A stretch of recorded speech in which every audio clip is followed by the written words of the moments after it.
Welcome, friends, to the Total Health Channel, and thank you for being with us from time to time. Please like and share. Invite friends to see this information. I think it's important.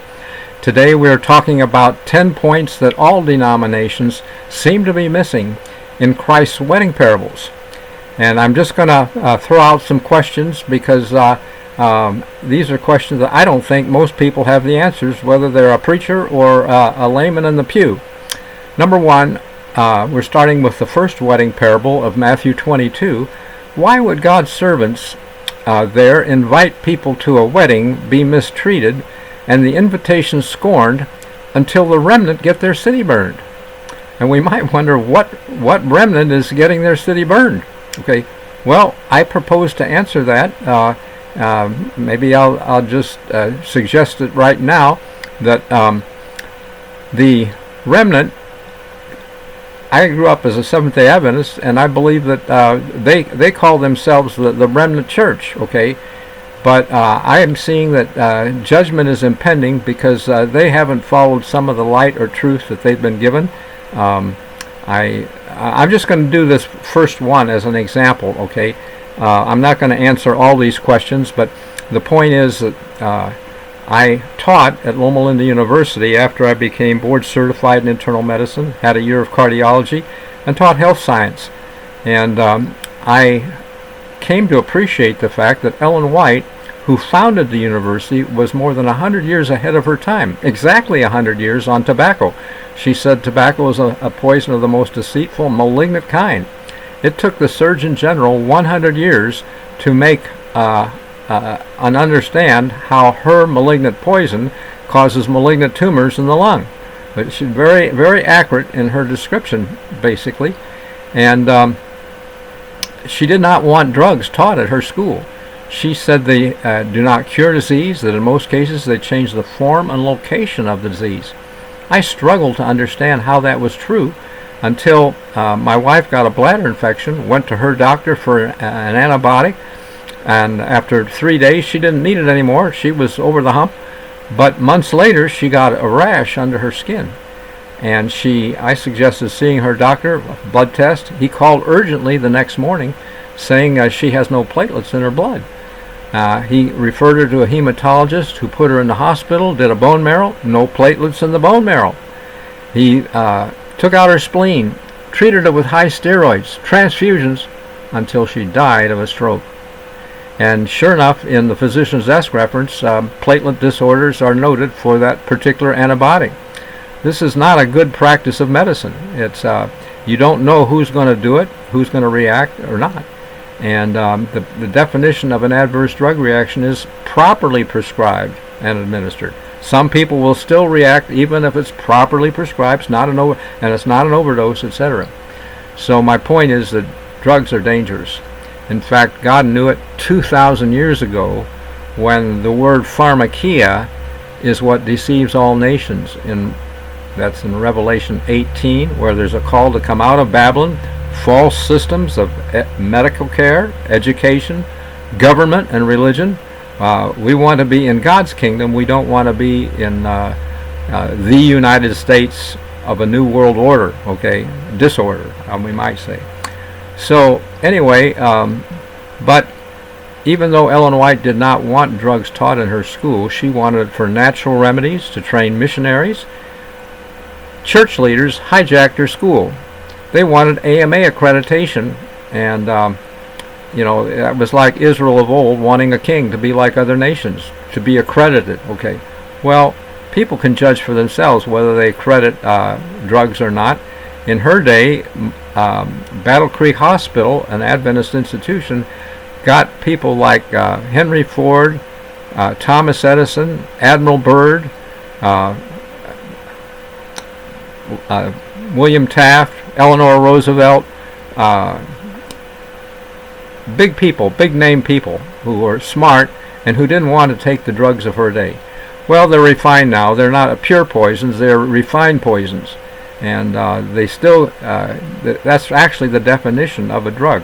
Drug action always represents artificial interference with the natural functioning of an organism. This is a quote I'm giving you from Drill's textbook of pharmacology, Chapter 5, Mechanisms of Action. It says, in the widest sense of the word, every drug is by definition a poison. Pharmacology and toxicology are one. In other words, they are the same thing. Drugs and toxic substances are the same. And the art of medicine is to use these poisons beneficially. That's a lot of oxymoron double talk, it would seem. But if your blood pressure's sky high and you're about to have a stroke, yeah, take a drug and get it down. But there are half a dozen things you can do to avoid drugs and etc. I'm going to be giving a series of 4 programs, 4 sessions a week, and you'll want to get in on that in order to get more health information. I'm not going to go into it now, but I'm saying that because church leaders hijacked our school, I think Loma Linda is the city that's going to burn, because it is where they went ahead and taught drugs in spite of, and they're sitting on the end of the San Andreas. And I'm confident we're going to get there with the events that are coming this spring. It says that in Zechariah 14, first couple verses, that the day of the Lord comes, and nations will be gathered against Jerusalem, houses rifled, women raped, half the city goes into captivity. And I can imagine that those Muslims are going to celebrate their Quran, which says Allah has no son, when suddenly the Son, who is also the Lion of Judah in Revelation 5:5, will roar, and Joel 3:16 says the heavens and earth will shake. The Lion, the Lord will roar, the heavens and earth will shake. And I'm confident that it's not just from Jerusalem.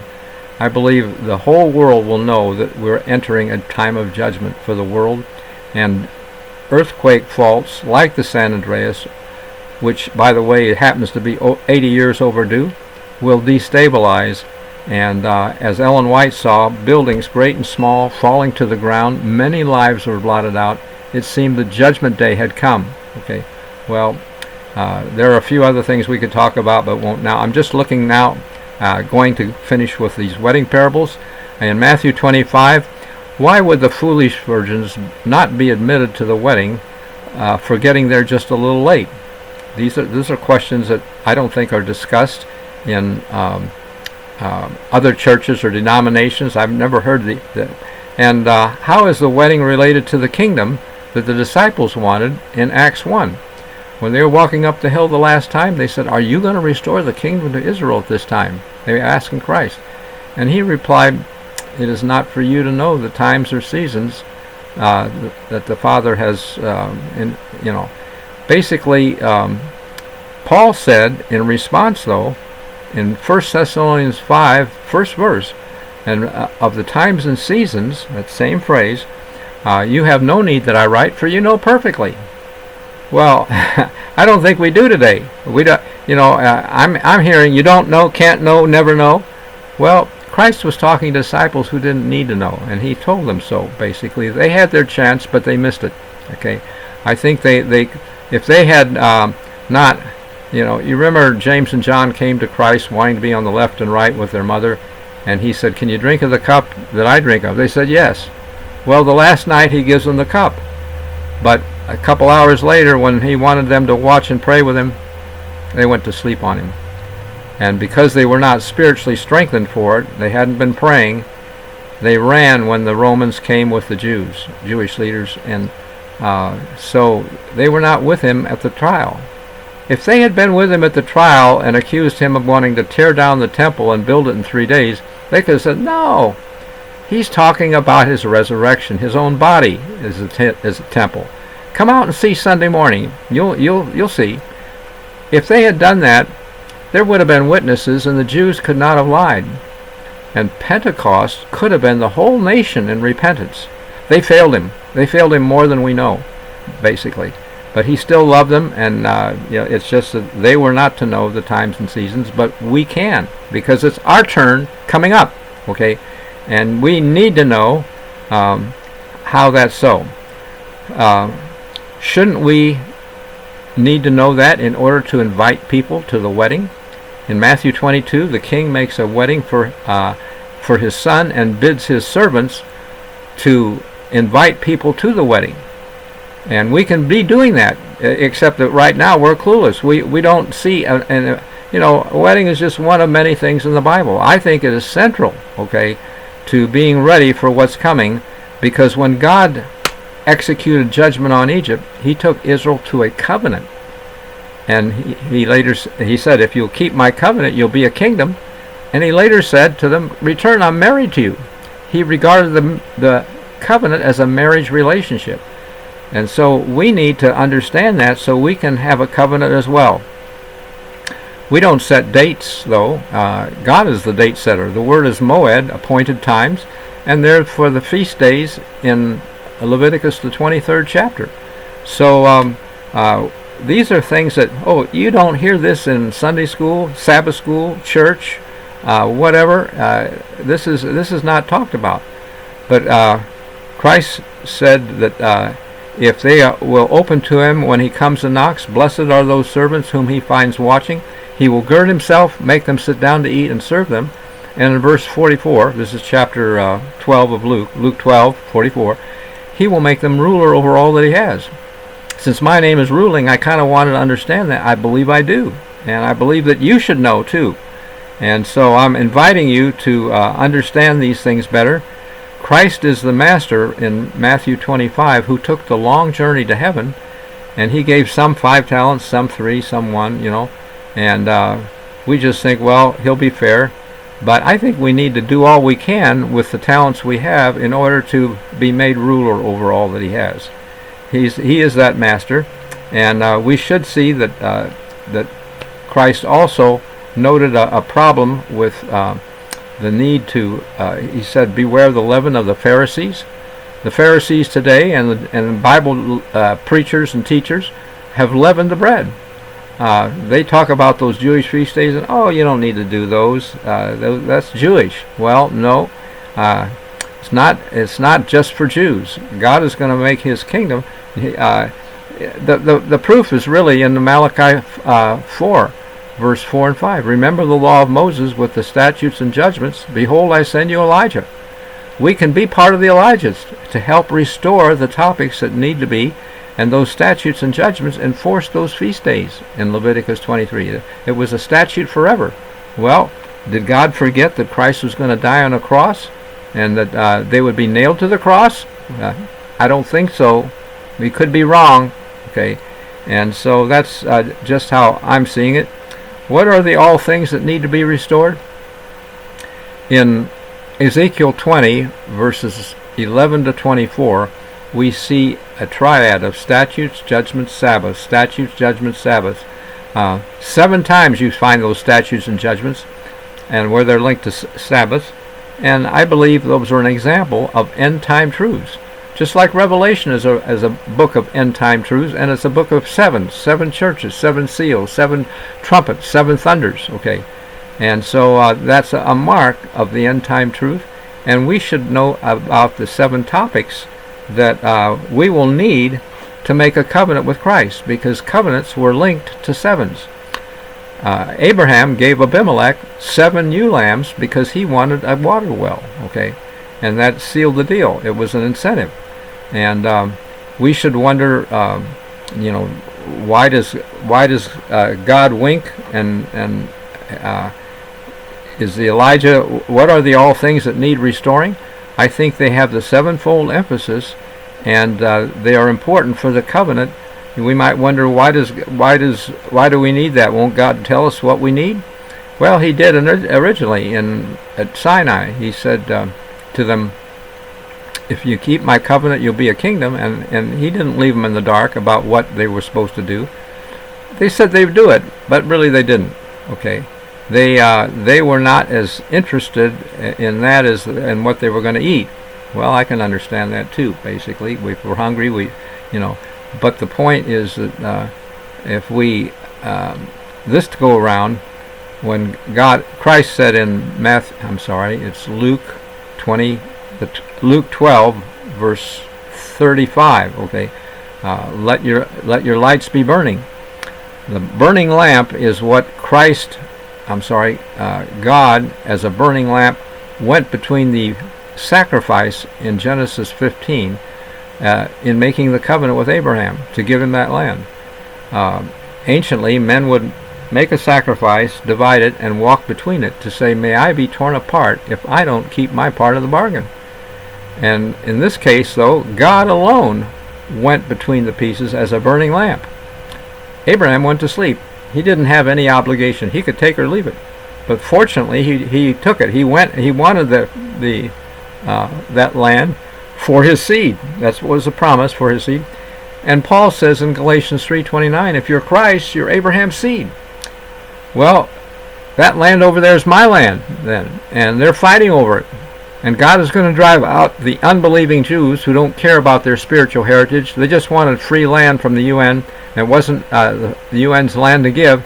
He's going to drive them out so that the way can be cleared so we can go there, basically. I like Ellen White's last title of the last book she wrote, The Captivity and Restoration of Israel. Sadly, you don't see it in the Adventist ABC bookstores because publishers, Pacific Press Publishing Association, changed their title. They shouldn't have done that. They obscured the focus of her message in that book that comes from Jeremiah 30, verse 3. I'll quote it for you. Lo, the days come, saith the Lord, that I'll bring again the captivity of my people, Israel and Judah, and cause them to return to the land that I gave their fathers, and they shall possess it. I am with you to save you, though I make a full end of all other nations. I don't want to be here when the full end is made. I want to be in the land that he promised and wanted us to have. So head up, these are things that you don't hear about in mainline denominations. And I would like you to get my book. I'm just going to give you a couple examples. Yesterday I called Visa because I had a charge of about $1,500 for some interviews that I never got, even after 6 weeks. And I said, I believe it's a scam, and when the fellow took my order and was going to file the dispute, he said, are you the Richard Ruling that wrote the book From Lockdown to Knockdown, The Fall of America? I said, yes. He said, wow. He was so excited about that, and I'm looking forward to being in touch with him through an email that I gave him. But the point is that I have a website and other books, and this is the book that you will need to make a covenant. The Earthquake and 7 Seals, because it has the 7 topics that are linked to the 7 seals in Revelation 6 chapter. I'll just give you an example that, when John heard thunder in Revelation 6:1, it's a link to God's name, because when Christ prayed, Father, glorify your name, the people standing around thought it thundered. And in Revelation 14:1, when the 144,000 have the Father's name in the forehead, there are thunderings in the next verse. So I believe Revelation 6, the seals, is how we are sealed with topics that we're going to stand for and live for in the end time and can help restore. Okay, and if you get it, I mean, why wait till you're up to your ears in alligators in the swamp? Get it now, either from Amazon has it really, and it's only $2.99 on Kindle if you want the digital form. You can get it $2.99, and the printed copy is a little more, but it's not. It's under $10. I think it's $7.95 plus shipping, and you can have something to study and read that'll give you more information than you'll get in church, Sabbath school, Sunday school, or any other place. Denominations don't have it today. We're moving when the Lord roars from Jerusalem, the heavens and earth shake. Earthquakes, I believe, are going to not only burn Loma Linda as the remnant city, but I believe they'll burn the Vatican. My impression. Ellen White said that how has a faithful city become a harlot? Well, that harlot is also in the Vatican, because if you get to Revelation 17, you see a harlot riding the beast of New World Order, and she's the mother of abominations in terms of what she teaches. But a lot of what we have is very similar, okay, in terms of we need to restore all things that you'll get in this book. So thank you for considering it, and I'm hopeful that you will be in touch, study, send me an email if there's something you don't understand. My email is my name. Here's another book with my name, spelling of it, Ruhling, R-U-H-L-I-N-G, on the last line there. And that's at yahoo.com. So if you have questions, email me, and I'll try to answer them in another subsequent video. God bless you. We'll see you at the top.